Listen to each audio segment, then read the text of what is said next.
أشرقت نفسي بنور من فؤادي حينما رددت يا رب العباد. الرحمن الرحيم الحمد لله رب العالمين والصلاة والسلام على رسولنا وعلى آله وأصحابه أجمعين. رب اشرح لي صدري ويسر لي أمري واحلل عقدة من لساني يفقهوا قولي.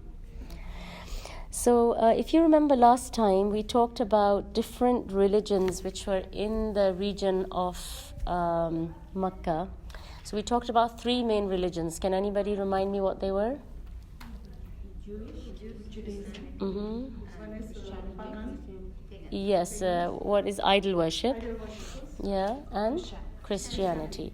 So we established how idol worship came into that area. Can anybody quickly, briefly, even if it's one of the younger girls, tell me, how did idol worship get into Makkah? Because remember that they all started off accepting Ismail alayhi salam as their prophet, and so they were all monotheists. They all followed Tawheed. They all worshipped Allah. And then something happened, and then all of that got changed. Yes? Went to Syria. We found this couple, what is his name? Who went to Syria? King of. He was the leader of Khuza'a. Yes. So his name was Amir bin Luhay al-Khuzai. Mm-hmm. He went to Syria. That's right. This ideal. Yes. His name is from Hubal. He didn't see Hubal. He just saw them worshipping idols, right? And he said that, what is this? Because he had... Big idol. Yeah, so they told him, they said that, we use these, whenever we want some requests from Allah, we go through them, if we want a child, we want marriage, we want rain, we go through these idols. So he thought, this is really good, this is exactly what my people need. So they gave him this big hubal. And then what did he do? He brought it back to Makkah. Mm-hmm. And he established near the Kaaba. Exactly. He put it right next to the Kaaba, and he told the people what to do. And from that time onwards, because Makkah was the center, it was like the capital of religion, because Ibrahim alayhi salam and Ismail had built the Kaaba there, and people would come there for pilgrimage, people would come there for Hajj, people would come there to circumambulate the Kaaba. So that was like the religious capital. Imagine if today they declared that in Makkah now this is the new religion. So everybody looks at Makkah as, the cradle of Islam, right? So anything that comes from there, they accept it. They think, if Makkah is saying this, if this is happening in Makkah, it must be correct. So similarly, once idol worship started in, next to the Kaaba, people who are coming there, they thought, if this is the center, the capital of Islam, or the capital of religion, then this must be right. So they started to, adapt this whole view. And from there on, obviously people couldn't constantly come to Hubal to ask their requests, so they started making portable idols, idols that you can carry around with yourself and things like that. Sorry? Mini Hubal. Yes, mini Hubals and, all sorts of, different names and things. Okay, that was idol worship. How did Judaism come into Makkah? Just quickly. Anybody remember any names? Names were but the priest was the Judaist priests were going on to Yemen. Yes, they went to Yemen, but why did they go to Yemen? Who came from Yemen? The king of Yemen, the king of Yemen, he was going to Syria for some business, and he left his son in Medina. They killed him. When he came back, he was furious. He said, that's it, I'm going to go to war with them. And the two Jewish rabbis, they advised him, they said that this is a city that is protected by Allah, so you better be careful because, you don't want to mess with something that Allah is involved in, yes. Now, how were these Jews in Medina? Because we know that there were 3 tribes established in Medina before the Prophet ﷺ came. They were Banu Qurayda, Qaynuqa, and yes, Banu Nadir. Excellent. So these 3 tribes, how did they come there? Because originally the Jews lived in Jerusalem. The Romans came and took over Jerusalem. The Jews got kicked out. They got dispersed. They decided to, find shelter they knew from their scriptures that another prophet is going to come. And there were some descriptions of where he's going to come. So from their idea of what this place must be, some of them settled in Medina because Medina looked like it fulfilled that description that was in their scriptures. Some of them settled in another place called Hajar because it looked similar to the description. So it was just their own interpretation. They thought, okay, this is where the next prophet is going to come, so they settled down there.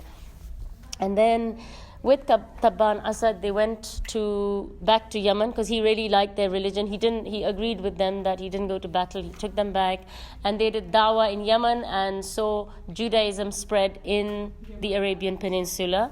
And from there, it came, throughout the Jazeera. And that's why you have two types of Jews. You have the ethnic, original, pure Jews, and then you have Arabs who have converted to Judaism. And like I think Yasmin mentioned last time that there was some news report or something about Jews going from Yemen to Jerusalem or something like that. So that's where these Jews came from. Okay. Christianity.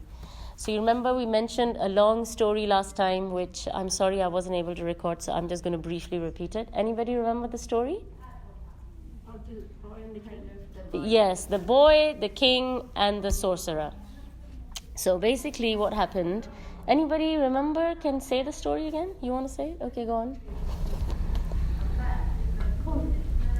There's a sorcerer the king's sorcerer was becoming old, so he needed someone to teach his magic to, so that person can be the sorcerer. So he used to use the boy, he teach the boy the magic. Okay, let me repeat the story so that I'm saying it loudly and everybody can hear it. But okay, thank you, Maimuna. So basically, the king of Yemen, who was Tabban Asad, who we said came to Medina, took the Jews back with him, and he converted people in Yemen to Judaism. He passed away. His son took over the kingship of Yemen. His name was Dhu Nawas. Okay, now Dhu Nawas, he practiced sorcery or magic, and so he had a royal, sorcerer who would, help him practice his magic. This sorcerer said to him, he said, look, I'm getting very old, and any time I'm going to pass away, I need to teach my skill to someone else to carry it on. So they handpicked and selected a really intelligent young man, a young boy, and they said, this is going to be your apprentice, your new student, and you're going to teach him, and he's going to take over your job.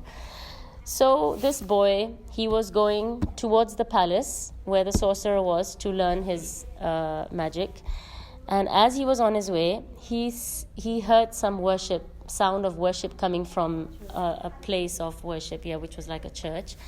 And so he found it really interesting. Now, when you have handpicked a really intelligent and bright person, you have to be prepared that his mind is going to be working in all directions. He's not necessarily going to conform to whatever you tell him.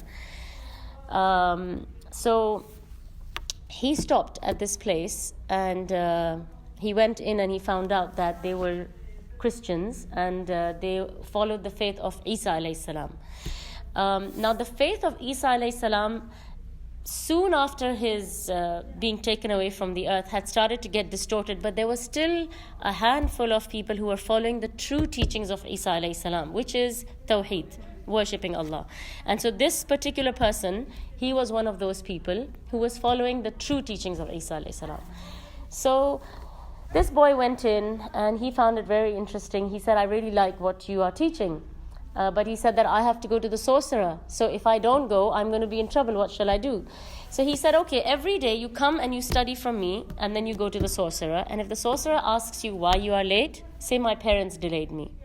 And on the way back from the sorcerer, you stop by me again and I will teach you some more. And then you go back to your house, and if your parents ask you why you are late, say the sorcerer delayed me. So he told him to sort of play this game so that in between he can learn the religion of Islam or Tawheed or, Christianity. So this went on for a while until one day a beast came into the city. And everybody was terrified, and they said, they needed to be saved from this beast. So this young boy, he had been for a while now studying, you can say Tawheed, and he's been studying magic. And he's thinking in his mind, because he's intelligent, he's trying to understand which is the correct thing. Because both of them are not correct. They are quite opposite to each other, right? So he asked Allah, he made dua to Allah. He said, "Oh Allah, if what the priest is teaching me, the Christian priest is teaching me is correct, then let me be able to kill this animal so that he knows what the truth is." So he took a rock and he hit this beast with that rock as he made that dua, and the beast died. So this boy knew in his heart that this is the correct religion. So he went back to the priest and he told him what had happened. So the priest said to him, he said that, "Look, you have reached a stage now where things might get difficult for you, because you have, reached a high status, and whenever people become strong in their belief and their iman becomes strong and they reach a higher status, the test becomes hard." So he said, maybe some difficulty is going to come on you, but he said, whatever happens to you, please don't mention my name.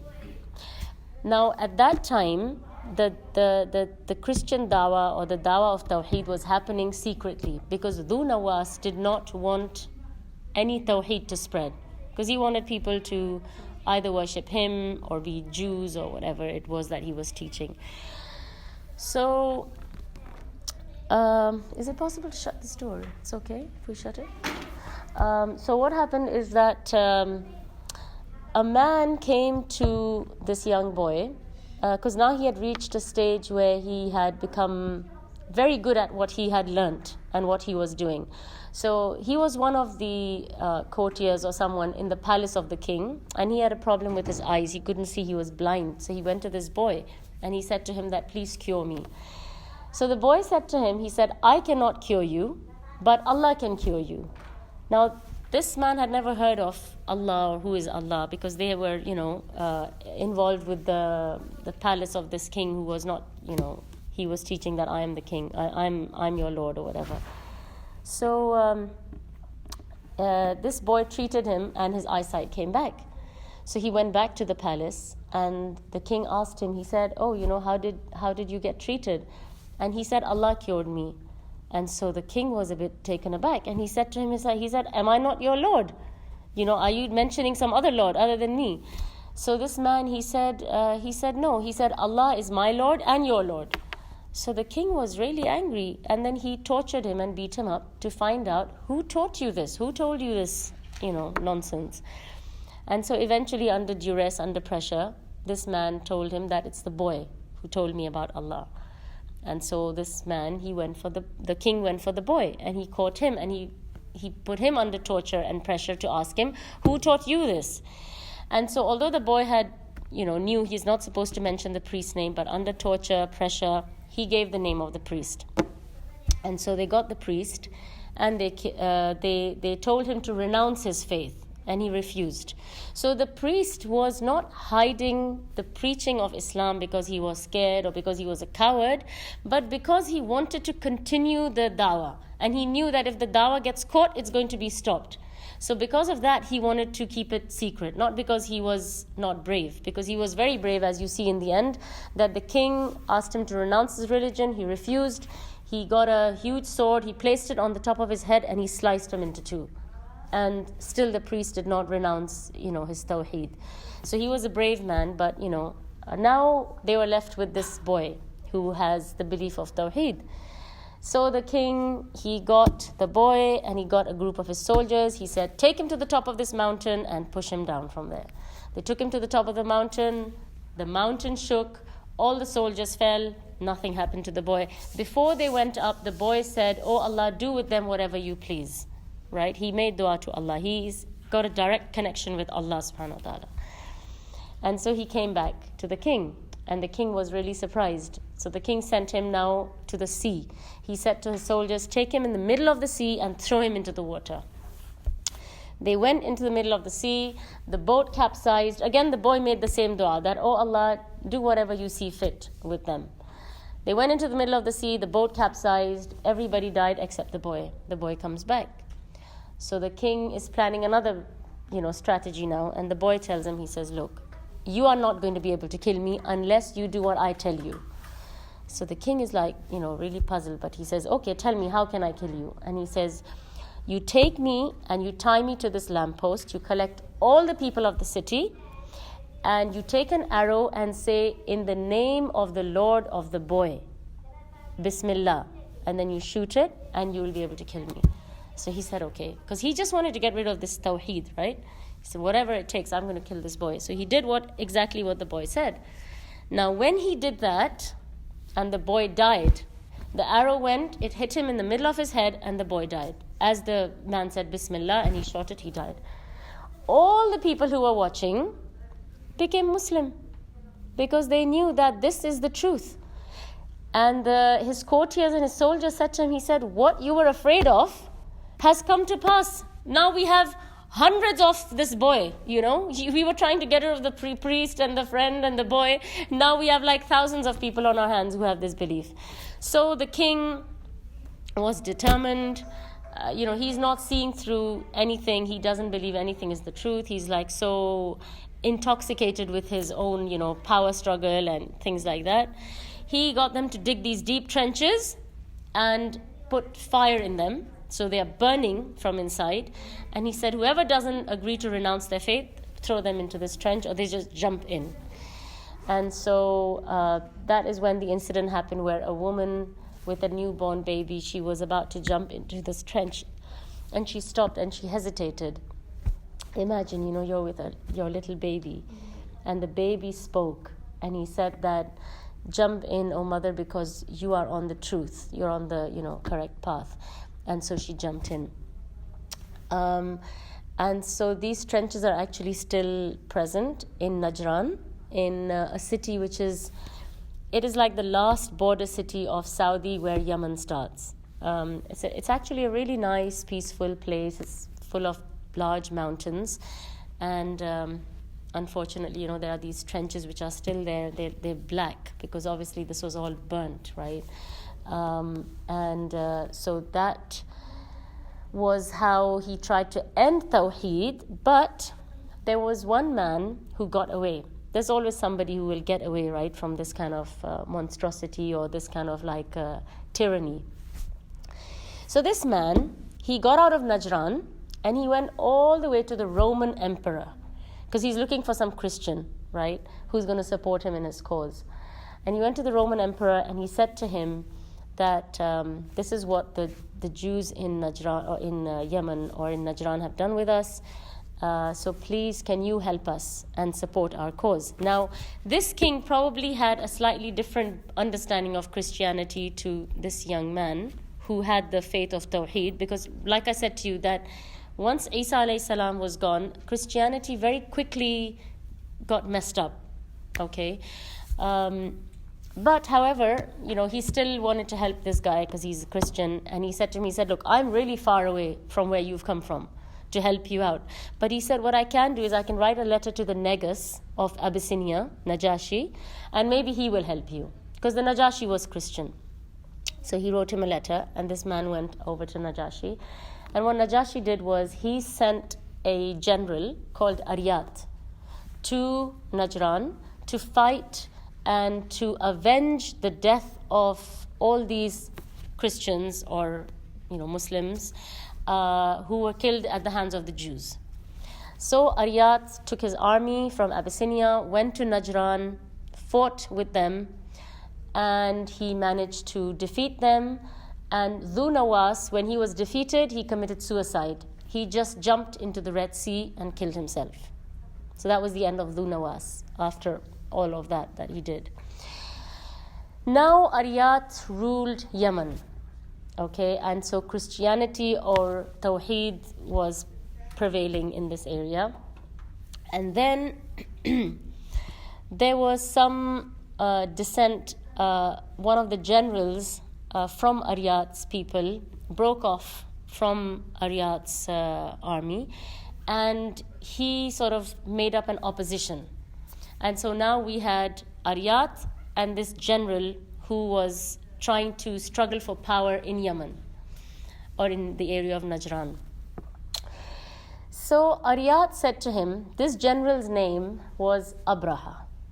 So Aryat said to Abraha, he said, look, he said, if we just fight with each other and die, the people will take over and they will start ruling Yemen. So he said, why don't we do this? Why don't we have a one-on-one battle, and one of us will win, and whoever wins can continue to rule Yemen. So he agreed, and they were having a one-on-one. But before they were having this, what Abraha did was, he went and he told his people, his soldiers, if you see me winning, just leave me. But if you see me losing, then come in and help me. So this is obviously unfair, and it is cheating, because that is not part of the rule of something like a solitary combat. But he did this because he was determined to rule Yemen.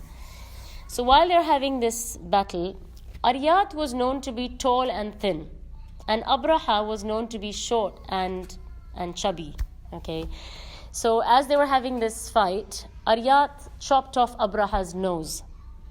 And until later on, Abraha was known as Abraha al-Ashram, which means, the one with the missing nose. When he chopped off his nose, the other soldiers who were watching this happen, they quickly jumped in, because they thought, that now maybe the next thing might be he might stab Abraha. They jumped in and they killed Aryat. And so Abraha became the ruler. Now Abraha, remember, he was Christian, and he's ruling over Jews, because the Christians were all burnt in that trench. Whoever was left are the people who believed in Judaism or whatever Dhu Nawas was teaching, right? Now Abraha forced the people of Yemen to become Christian. He wanted them all to believe in Christianity. And he knew that the Arabs had a strong love for the Kaaba. So he built something which looked very similar to the Kaaba in Yemen, in Sana'a, called Al-Qullays. Okay? And he was trying to compete with their love for the Kaaba. He said, I'm going to make this thing and everybody will love this, more than the Kaaba. Of course, you can't compete with the Kaaba, because there's something extra special about the Kaaba. Allah subhanahu wa ta'ala has selected that land, He selected that building. Nothing can come close to it. No matter how many more Kaabas you make, how fancy you make them, nothing will, knock the spots off the Kaaba. The Kaaba is the Kaaba, and it has its place in people's hearts with the du'as of the prophets. And, it just has this pull inside it where, when you see it, you don't want to leave it. And if you leave it, you keep wanting to come back. This is something, that the prophets made dua for, and that it's the answer of that dua, that when you see the Kaaba, you just can't get away. It's like some magnet pulling you, So now he made this Al-Qullays, and there was a man who did not like that Abraha was trying to compete with the Kaaba, because these are all Arabs, right? And they all go for pilgrimage to Mecca. So he did something a bit crude to sort of show his displeasure at this act of Abraha's. So he went into the Al-Qullays and he defecated, okay? And not only did he defecate there, but when he finished, he got up, he took the stool and he rubbed it all over the walls of this, the copycat of the Kaaba, the Al-Qullays. Now when Abraha came and saw this, he was livid. I mean, he said, what is this man trying to do? He's not only defecated, he's tried to, put filth all over my building. He said, that's it. He said, I'm going to take revenge. I'm going to go and I'm going to destroy the Kaaba.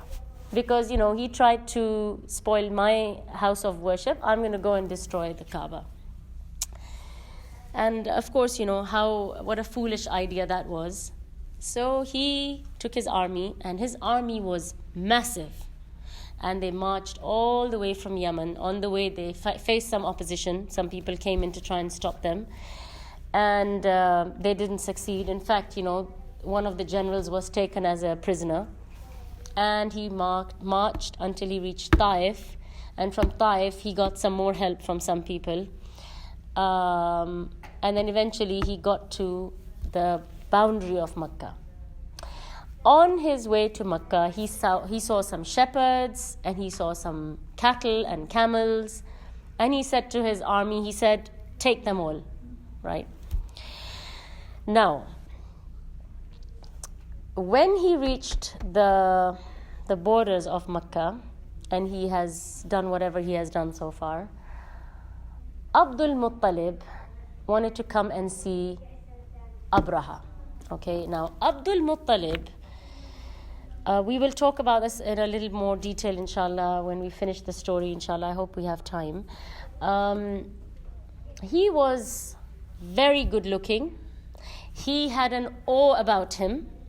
He was, he had a lot of like authority about him. You know, there are some people, when they just walk into a room, everybody just feels like respect and just like, you know, will go to them and just, you know, become quiet and want to listen to what they're saying. You know, some people have this sort of air about them.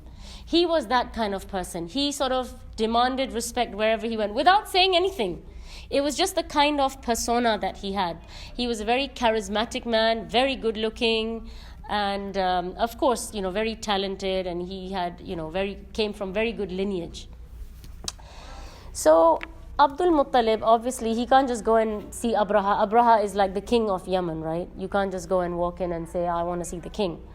So he went to one of the generals, his name was Nufail, who had been captured on the way. You know, I said to you there was some opposition on the way. So they had captured this man called Nufail. So he went to Nufail. Nufail was one of his like friends or acquaintances. And he said to me, he said, I want to see Abraha. Now Nufail had a very good wasta, I would say.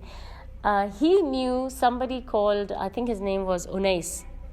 Unais was the pilot of the elephant.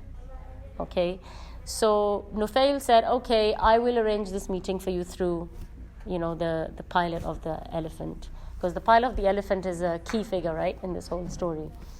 And so the meeting was arranged, and Abdul Muttalib went in to see Abraha.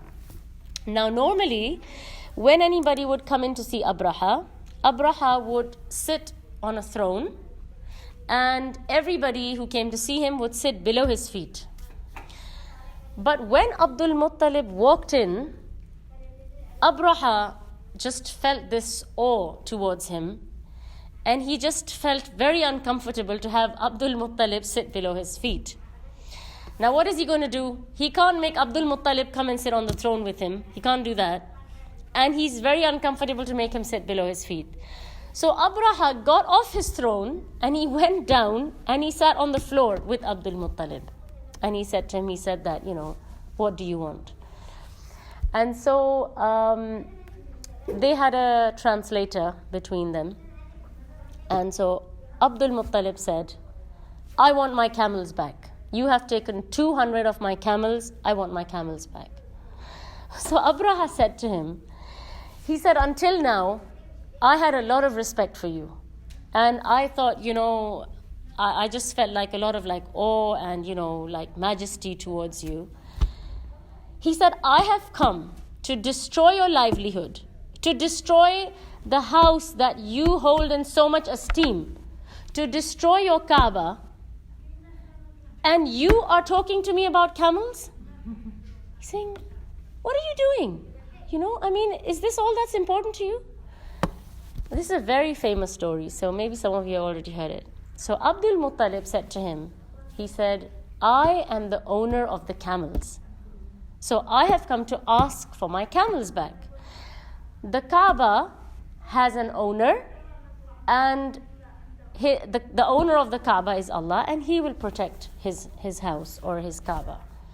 So he gave him a very like clear answer, you know, that I'm nothing, I can't do anything, you know, in terms of the Kaaba has its own protector.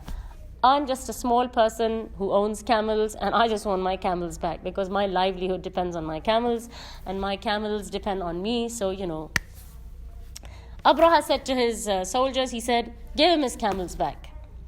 He got his camels, he went back to Mecca, and he ordered the people of Mecca, he said, none of us are going to oppose or fight the army of Abraha. And they were all ordered to go into the mountains and wait there until this whole thing passed. Because it's not a small thing to come and basically you're saying, I'm going to fight Allah. When you come and say, I'm going to attack the Kaaba, you're basically saying, I'm at war with Allah. And somebody who has the courage to say that, good for them, but we don't want any part of that. So he ordered everybody, and everybody, took some of their belongings, and they went and they waited in the mountains. And it is said that Abdul Muttalib was the last one to leave, and he was holding onto the handle of the door of the Kaaba, and he was making dua, and he was saying, "Oh Allah, please protect your house." And he kept saying that till the very last minute, and then he was the last one to leave the city of Makkah. So the city of Makkah was empty. Now Abraha said, okay, come on, let's march towards the Kaaba. Because he's reached the boundary, right? He's reached the borders of Makkah. Now when he started to order them to march forward, what happens? The elephant refuses to move. When they turn the elephant around, he starts running. When they turn him in the direction of the Kaaba, in the direction of Makkah, he stops. They beat him, they cut him, they poked him, they did everything, they pushed him, they did everything that was in their capacity to make this elephant move forward, but he would not move.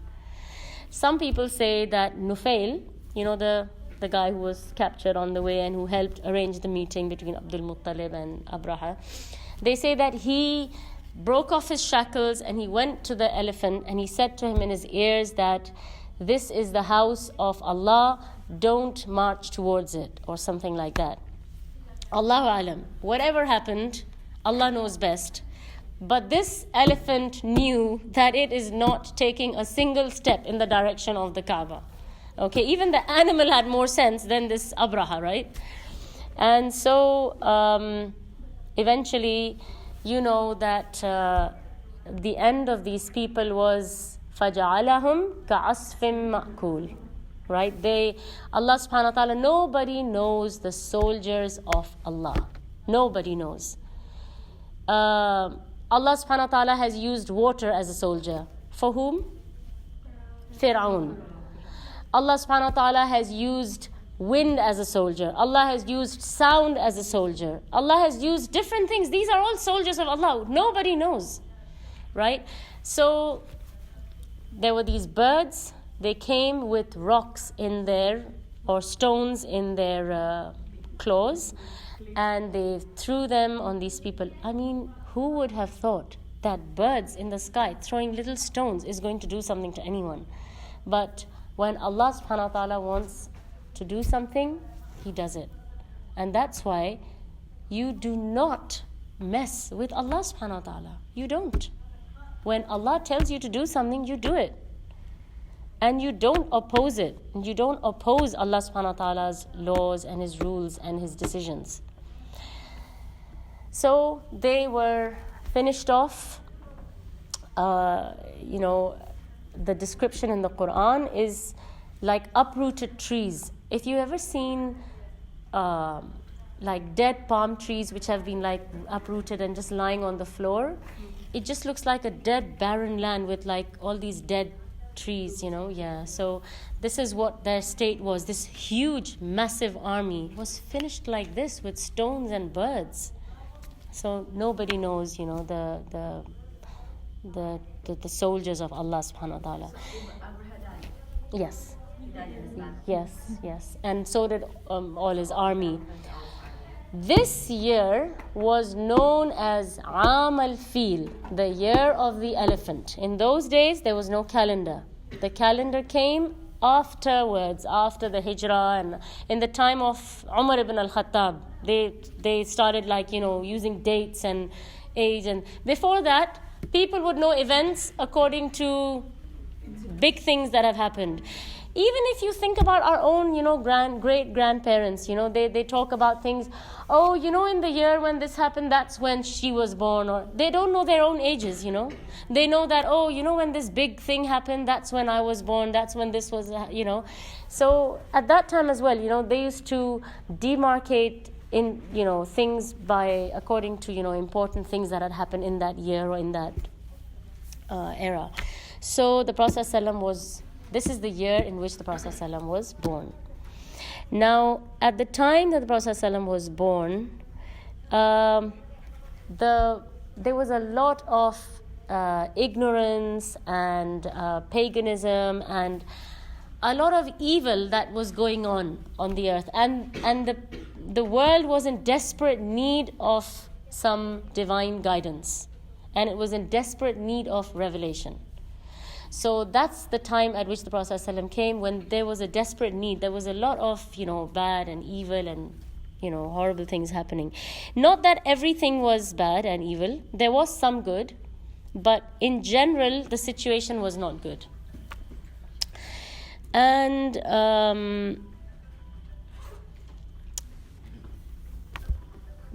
the Arabs had some very good characteristics, because of which perhaps Allah subhanahu wa ta'ala chose to send his last message in this area. So even though they were not Muslim, they were generous, they were determined. If they decided to do something, they did it. Okay? They honored their pledges and their promises. Okay? They were very hospitable. They had a lot of pride. They looked down on injustice and shame. That's why, you see that while they were pagans, they still protected or looked after their Muslim family because of this sense of, pride or, hospitality, generosity, or whatever they had. And basically, they had a pure and simple life, at least those in that area of Arabia. And so, they were the perfect kind of people. Of course, they were missing Islam, but once Islam came into the picture, they had the perfect ingredients to carry this message forward.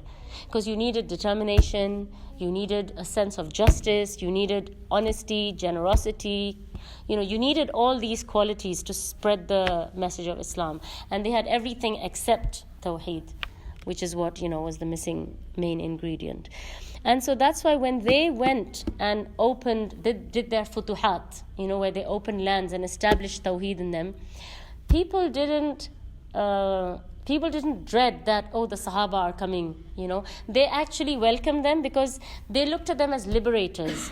They saw them as people who are going to come and take them away from the shackles of, tyranny and bondage and things like that. Basically from slavery. They felt that the Sahaba are going to come and free us. Because as you know, there have been so many colonialists, right? Britain has been a colonial, force. Italy, Holland, France, right? We still have these colonies. And a lot of these colonies, they were after the natural resources and the wealth of the countries that they colonized. Because they're thinking of their own interest when they go to colonize. They're not going there to colonize them because they want to do them some favor. They're thinking of their own benefit when they're going to colonize. The Crusades and things like that, But the Muslims, they were not after any resources. They were not after any worldly thing. They just wanted to establish La ilaha illallah. Once they established La ilaha illallah, they would train the people and say, run your own land. They're not interested. They didn't have a power struggle. They're not interested in power. They want their reward from Allah. But they need to establish La ilaha illallah in as many lands as possible. So this is all they were trying to do. That's why, people can see who is genuinely trying to do good to them and someone who is just after their own interests, right? So this was the difference between them and the regular colonialists. And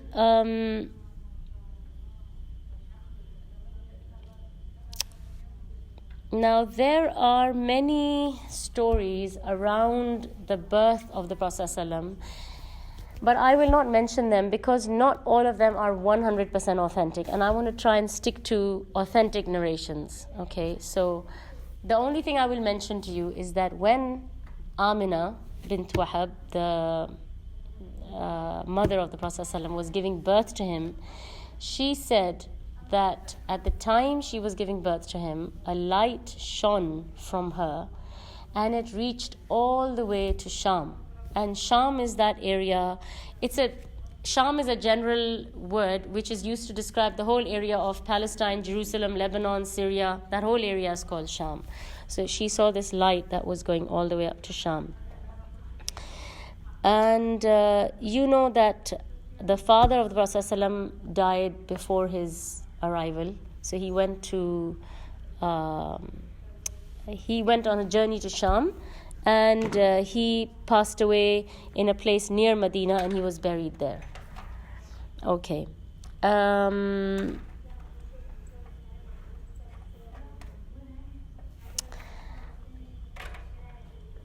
Some people said that the example of the Prophet ﷺ was like a green tree growing in a desert. Now, if you imagine driving past a desert and seeing a green tree, what does that symbolize to you?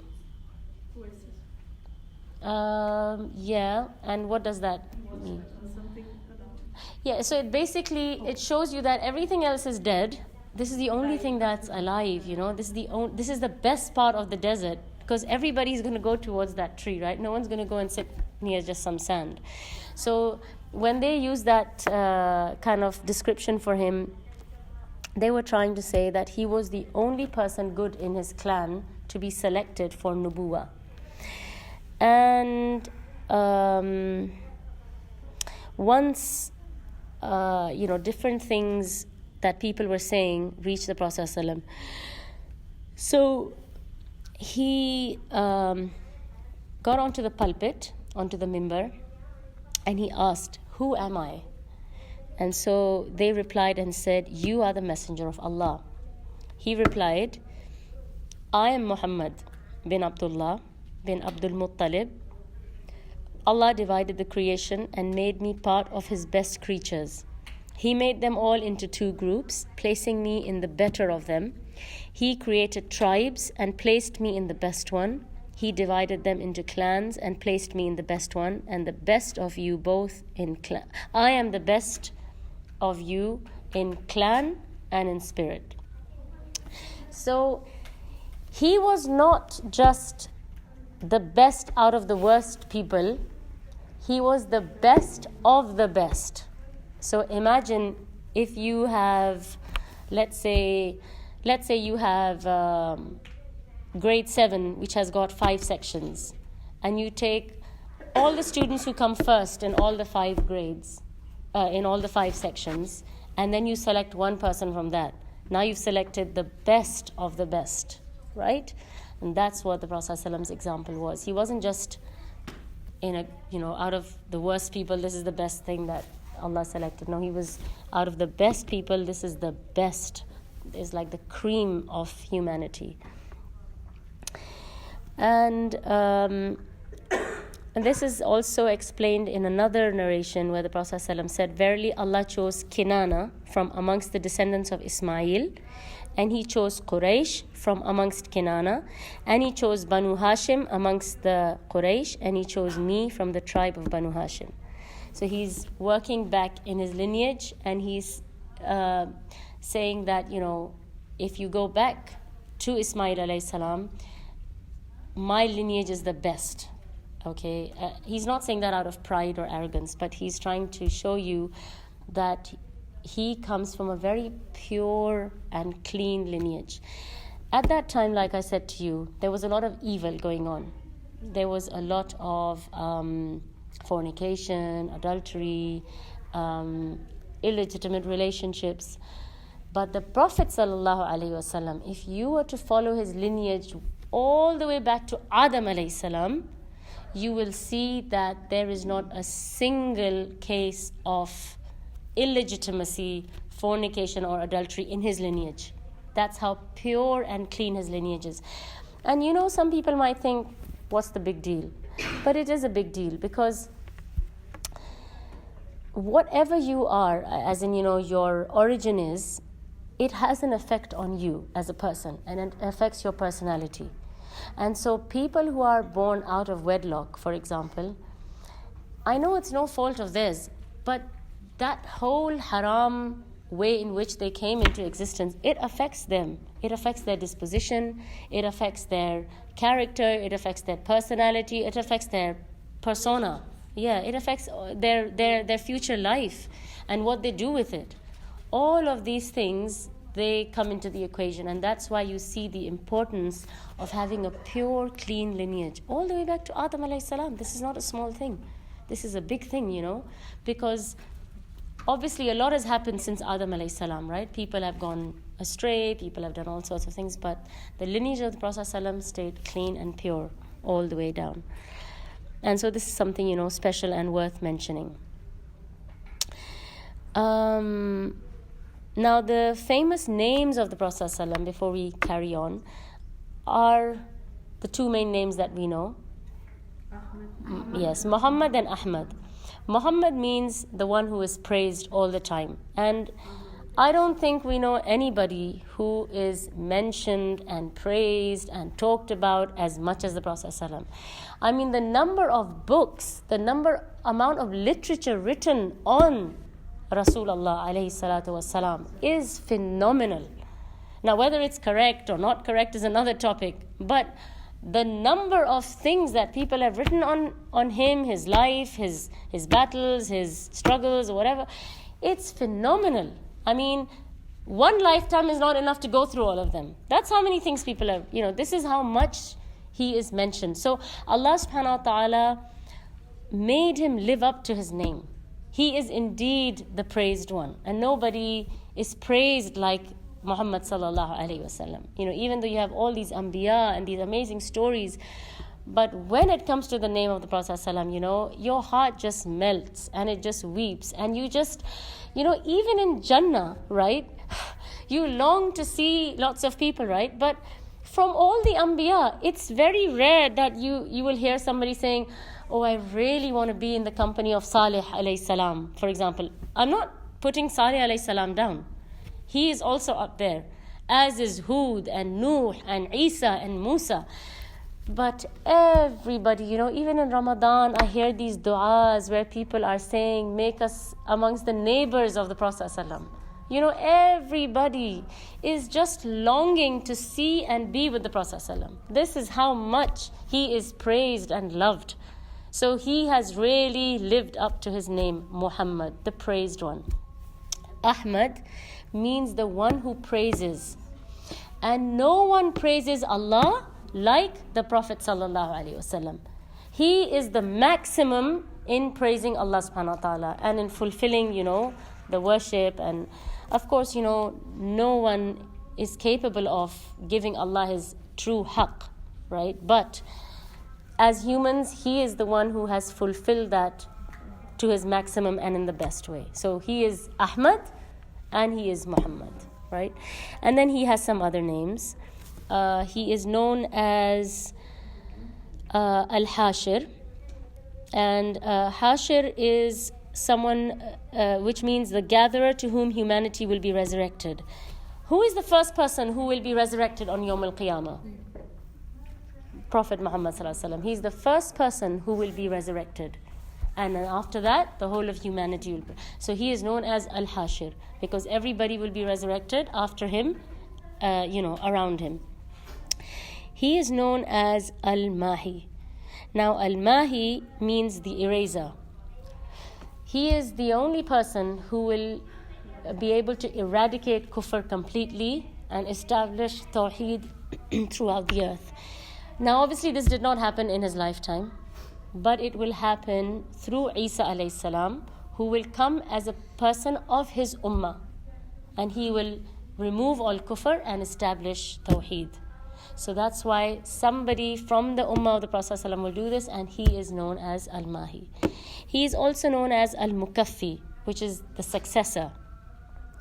He succeeded all prophets. There is no prophet after him. So he is the successor, right? No Nabi or Rasul is going to come after him. He is the last of the prophets. And so he has no successor. He is the successor, right? So he's known as Al-Mukaffi. Okay. So another name that belongs to the Prophet ﷺ is Nabiyul Mulhama. Now, Al-Malhama means the prophet of the fiercest battles. And this could have two meanings. One could mean that his ummah is the best in terms of jihad. Okay. And you see the examples. As we study Seerah, we will talk about his ghazawat, because really, honestly speaking, the Seerah is basically a collection of ghazawat. These people, they were warriors. That's what they were, They were here for a mission to establish La ilaha illallah. And that's all they were interested in. That's all they did. So, sorry? Yeah. Ghazawat means battles. So there are two types of battles. When the Prophet ﷺ would take part in a battle, it was called a ghazwa. And when he would send a group of people on his behalf, it was called a sariyah. It was called a sariyah. Sariyah. So it was only called a ghazwa when he took part in it, except for one battle, which, inshallah, we'll talk about. But you see in these battles that they were, amongst the best of the mujahideen. I mean, their iman and the determination with which they went into these battles is incomparable to anything that you have ever heard anywhere. If you take just the example of Mu'tah, just to give you an example of, what this means, al-malhama. In the Battle of Mu'tah, the Prophet ﷺ, this is the only time he sent 3 separate amirs. And he said, if one dies, the other one becomes the amir. If the second dies, the third becomes the amir. Because you need an amir to hold the flag up. Does anybody know which battle I'm talking about? This was the Battle of Mu'tah. And in this battle, right, there were 3,000 Muslims. Do you know how many they were faced with? 200,000. We're not even talking 10 times more the Muslims. 10 times more would have been 30,000. They might have, even accepted that. 200,000 people is what they were facing. And they fought so bravely. The first 3 amirs were killed, but then they elected Khalid ibn al-Walid to be the amir. He said, I broke 9 swords on the day of Mu'tah. And he said, the only sword that ended up staying in my hands was, I think it was one made from some hard iron which had come from Yemen or something like that. If you see their swords, if you have ever picked a real sword, you probably won't even be able to lift your arm. Because in those days, we're talking about pure, hard metal, iron, right? I mean, we go for the, when we talk about like ironing irons, we go for the light ones because, our arms are so weak and delicate. And the heavy irons, we think, oh my God, I need to sell this and get another one, right? We're talking about a sword which you take, you're sitting on a horse, you're holding the sword with one hand, and you're swinging it and killing people. And imagine to break 9 of those? To break them?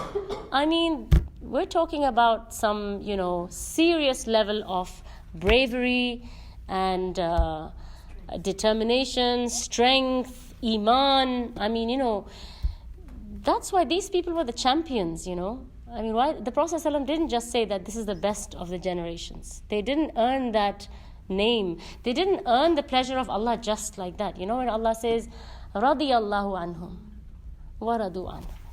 I mean, Allah subhanahu wa ta'ala is pleased with them. There is not a single of them that you can say or you can talk about them about, punishment in the grave or anything like that. They were the stars of this ummah. So one interpretation is that the ummah of the Prophet ﷺ is the best in jihad. And the second interpretation is that there will be humanity will face a lot of fierce battles. Whoever is from the ummah of the Prophet ﷺ will face a lot of fierce battles. And that does not have to only be during the time of his life, but it can even be after he's passed away. And so we have seen some very, very fierce battles. I mean, World War I, World War II, some of the other, really bad, Iraq, Iran, Gulf War, this, that. Some of these battles have been really, really bad and fierce and ferocious. So this is the other interpretation, that Al-Malhama or Nabiul Mulham, could mean that his ummah will face some really fierce battles. Okay?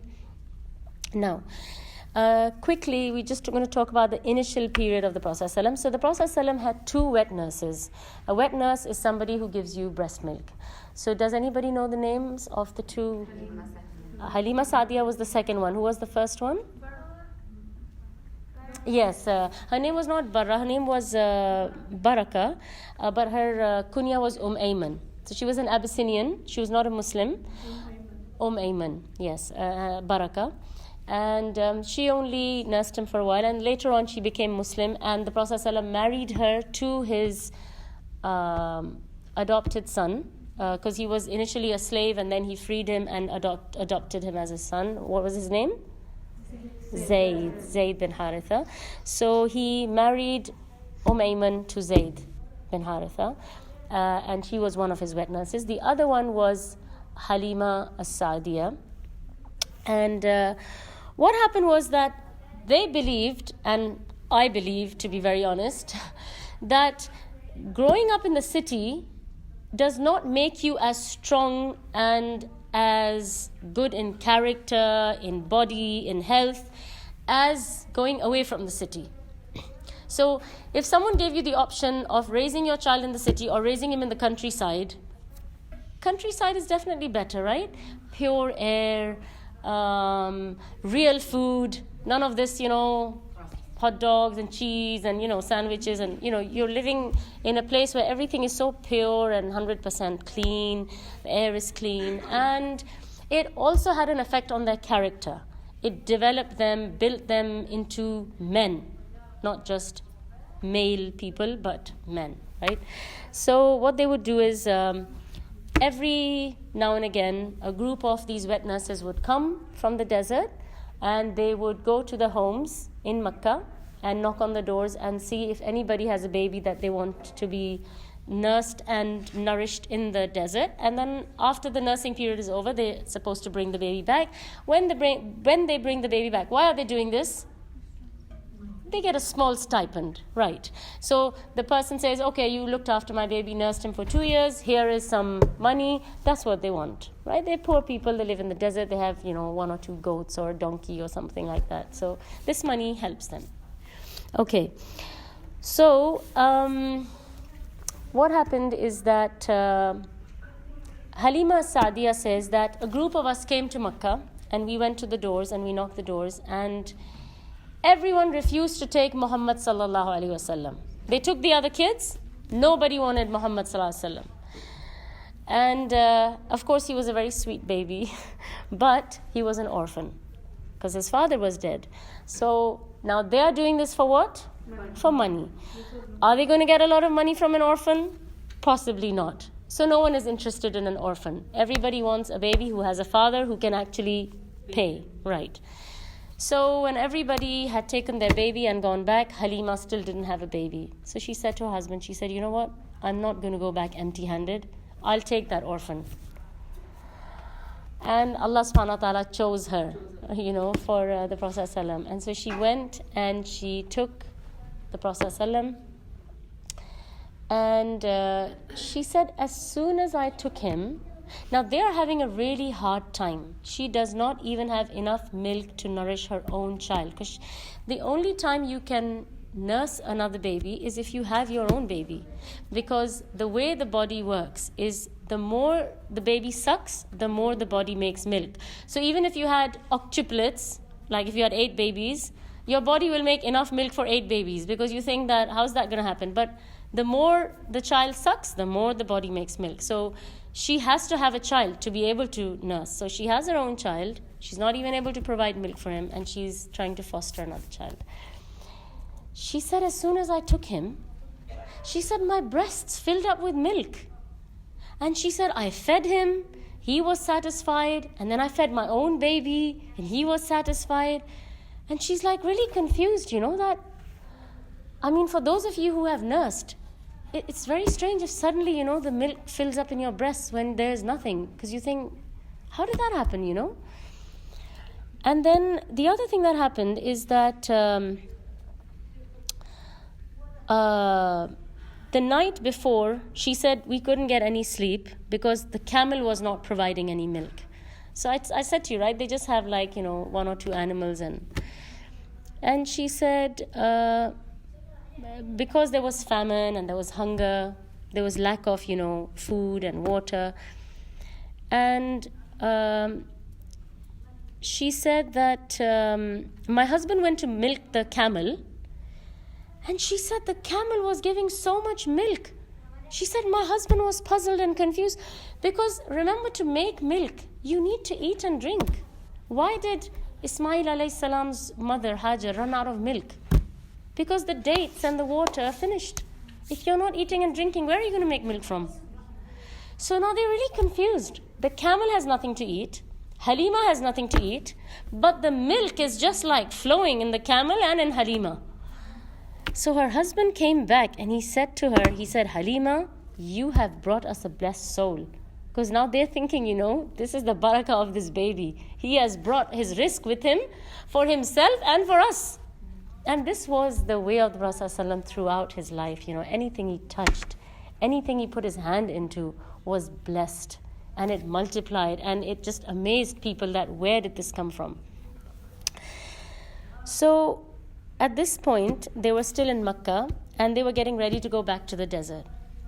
And she said when we came into Makkah, she said I was riding a donkey that was really old and weak, and it was so, what they call taban. He was so tired and no strength, no food. He was slowing everybody else down. He was slowing the whole group down. She said on the way back, she said the donkey was the fastest amongst the group. And she said, my friends asked me, they said, is this the same donkey that you came with? She said, yes. They said, by Allah, something is going on. Because none of this seems normal, right? I mean, the same donkey looks like he's on his last leg of life. Now all of a sudden, he's trotting, he's running, he's become healthy and happy and nourished and, So, they went back and she said, me and my husband, we would send our goats to a land to graze and they would come back full. And we would milk them whenever we want. There was no shortage of food and milk now. So she said that my friends who also had cattle, who they would also send to graze, she said they noticed that,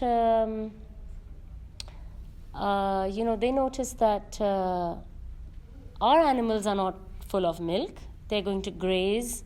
So they all said, they said, send your goats where Halima is sending her goats. But she said their goats would still come back empty and our goats would come back full of milk. And this was all really confusing. And she said Allah subhanahu wa ta'ala went on blessing us this way. And she said we recognized it. We recognized the barakah of Muhammad from day one, from the time we touched him and took him. And she said until he grew into a nice, robust child at the age of 2. And she said by the age of 2, it was time for us to take him back to his mother, because that's the agreement. Once the nursing period is finished, you bring him back. So she said we went back and we convinced Amina. We made all sorts of excuses. We said, look, the desert is so much better for him. Let him stay with us a bit longer, because they wanted the barakah of having him, right? So they made all these excuses and stories and explanations, and finally Amina agreed. And sometimes I think to myself, how did she have the heart to leave him? He must have been such a sweet baby, mashallah. And so she agreed and they took him back. And one day, the Prophet ﷺ was playing with his foster brother. Remember that Halima had her own child. So the Prophet ﷺ and Halima's own child, they were around the same age. So they were playing together. He came running to Halima and her husband. And he said, my brother from Quraysh, my brother from Quraysh. He's startled and he just kept saying, my brother from Quraysh. So they asked him, they said, what happened? What happened to him? Because remember, Halima loved him very much. It wasn't just, that she's making use of him, but she actually really loved this boy. And she didn't want anything bad to happen to him. And she definitely didn't want anything bad to happen to him while he's under her care. So she said, we went. And she said that we asked our son what has happened to him. So he said 2 men in white clothes came down and they cut open his abdomen. So they panicked, right? So they went and they saw the Prophet ﷺ lying on the floor and he's looking really pale. So they asked him, they said, what happened to you? And he said 2 men came and they opened my chest and they took something out from it. And this happened to the Prophet ﷺ how many times? Twice. Yes, it happened to him twice. I'm just thinking if it happened to him a third time. I think it happened to him twice. So where's the second time it happened to him? Just before Mi'raj. And so the Prophet ﷺ, he did not have any of this ghil and these things in his heart. Sometimes we really fight this thing that we have inside. Sometimes somebody who's a really nice person, but you can't stand them, or you just have a problem with them. And you think, oh, why do I have this in my heart? Why can't I just make my heart really clean and not have anything towards anyone? But this was all taken out from the Prophet ﷺ. So he had nothing bad inside him, nothing bad in his heart for anybody. And he was rahmatul lil alameen. He was really the mercy for this whole of humanity. Do you know, with all the battles he fought, do you know how many people the Prophet ﷺ actually killed with his own hands? Anybody?